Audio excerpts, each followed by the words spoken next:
If you were to drift quietly across the lakes of the Valley of Mexico around the year 1450, you would see something that looks almost unreal. Long, narrow rectangles of deep green seem to float on the water's surface. Willows lean gently at their corners.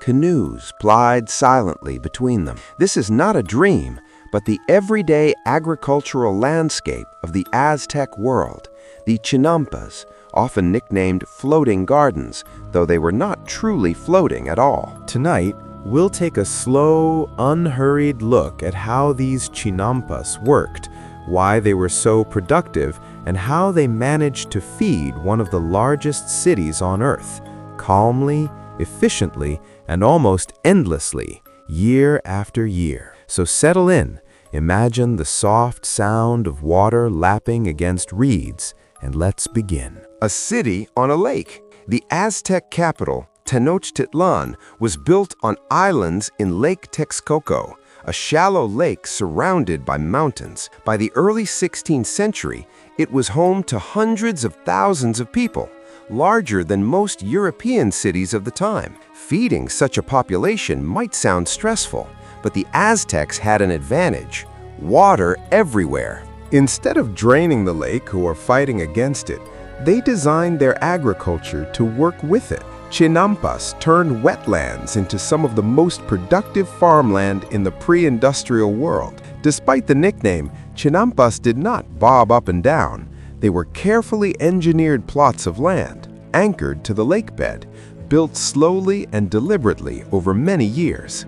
Building a Chinampa, slowly and carefully creating a Chinampa, was not rushed work. It began with marking out a rectangle in shallow water, usually about 90 meters long and 5 meters wide, though sizes varied. Farmers drove wooden stakes, often made from ahueyote, a type of willow, into the lakebed to outline the plot. Between these stakes, they wove reeds and branches, forming a kind of fence.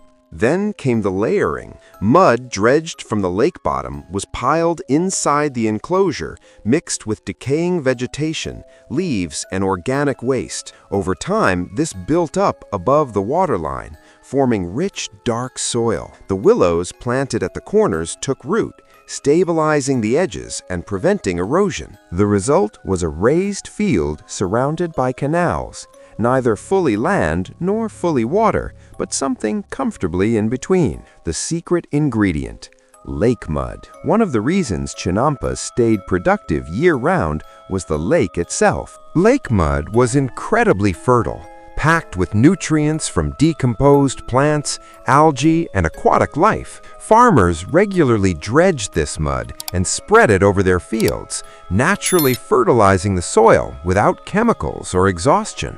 Unlike dry fields that needed time to rest, Chinampas were constantly renewed. Nutrients flowed in from the water, and organic matter was recycled again and again. This gentle cycle meant the soil rarely wore out. In modern terms, Chinampas were a nearly perfect example of sustainable agriculture, though the Aztecs would not have used that phrase. For them, it was simply the sensible way to grow food. Water as a temperature blanket. Another reason Chinampas produced food throughout the year was temperature control. Water changes temperature slowly. During cool nights, the surrounding canals released stored warmth, protecting crops from frost. During hot days, evaporation helped keep the fields cooler. This natural temperature regulation extended the growing season far beyond what dry fields could manage. Crops that might struggle elsewhere could thrive here, quietly growing while the lake moderated every extreme. It was farming with built-in climate control, long before anyone thought to invent such a thing. What grew on the Chinampas? The Chinampas produced an astonishing variety of crops. The most important was maize, or corn, the foundation of the Aztec diet. Alongside it grew beans and squash, forming the famous Mesoamerican agricultural trio. Corn provided structure, beans fixed nitrogen in the soil, and squash shaded the ground, reducing weeds and moisture loss. But the gardens did not stop there. Farmers also grew chili peppers, tomatoes, amaranth, avocados, flowers for rituals and markets, medicinal herbs. Some chinampas were specialized entirely in flowers, supplying the city with blossoms for temples, homes, and ceremonies. Others focused on vegetables destined for the bustling marketplaces. This diversity reduced risk. If one crop struggled, others continued growing, quietly filling baskets and canoes. Multiple harvests, minimal hurry. Unlike many agricultural systems that produced one major harvest per year, chinampas could yield up to 7 harvests annually in ideal conditions. Seedlings were often started in special seed beds called chapines, where young plants could be carefully nurtured before being transplanted to the main fields. This meant no wasted time waiting for seeds to sprout in open ground. While one crop matured, another was already preparing to take its place. The work was steady but not frantic. The canals made transportation easy. Canoes glided directly to each field, reducing heavy lifting and long walks. Farming here was physically demanding, yes, but it was also orderly, rhythmic, and deeply familiar. Daily life among the canals. A typical day on the Chinampas began early. Farmers paddled out at dawn, the lake still calm, mist hovering low over the water. Birds skimmed the surface. The city loomed in the distance, temples catching the first light. Work included weeding by hand, dredging fresh mud, repairing canal edges, harvesting ripe produce, transplanting seedlings. There were no large animals pulling plows. Everything was done with simple tools, wooden digging sticks, baskets, and bare hands. Children learned the work by watching and helping. Knowledge passed quietly from one generation to the next, embedded in routine rather than written instruction. Markets that never slept. All this productivity fed into the famous Aztec markets, especially Tlatelolco, where tens of thousands of people gathered daily. Canoes arrived loaded with fresh produce, often harvested just hours earlier. Vegetables were crisp, flowers fragrant, herbs still damp from lake water. Because Chinampas produced food continuously, markets were reliably stocked year-round. This stability helped support artisans, traders, and officials who did not farm themselves. In many ways, Chinampas were the invisible foundation of urban life, quietly working while the city flourished above them. Maintenance instead of exhaustion.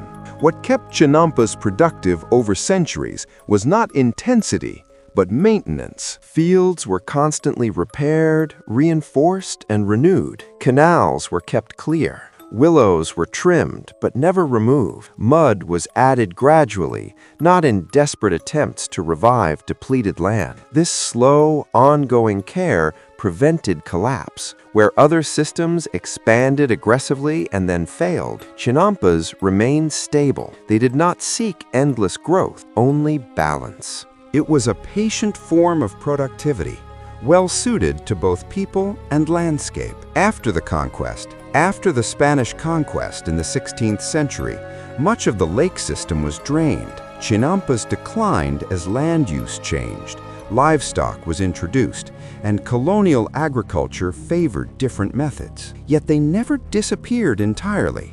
In areas like Xochimilco, Chinampas still exist today. Farmers continue to grow flowers and vegetables using techniques passed down over generations, now alongside tourists drifting by in colorful boats. Modern scientists study Chinampas for inspiration, recognizing their efficiency, sustainability, and resilience. They are not relics of a failed past, but reminders of an alternative way to feed cities quietly, steadily, and in harmony with water. A calm ending. So when we think about how Aztec floating gardens stayed productive year-round, the answer is not one dramatic invention, but many small, sensible choices. Rich lake mud, constant water access, temperature moderation, crop diversity, gentle maintenance, patience. Together, these created a system that worked not just for years, but for centuries. And perhaps that is the most soothing lesson of all. Sometimes the most productive solutions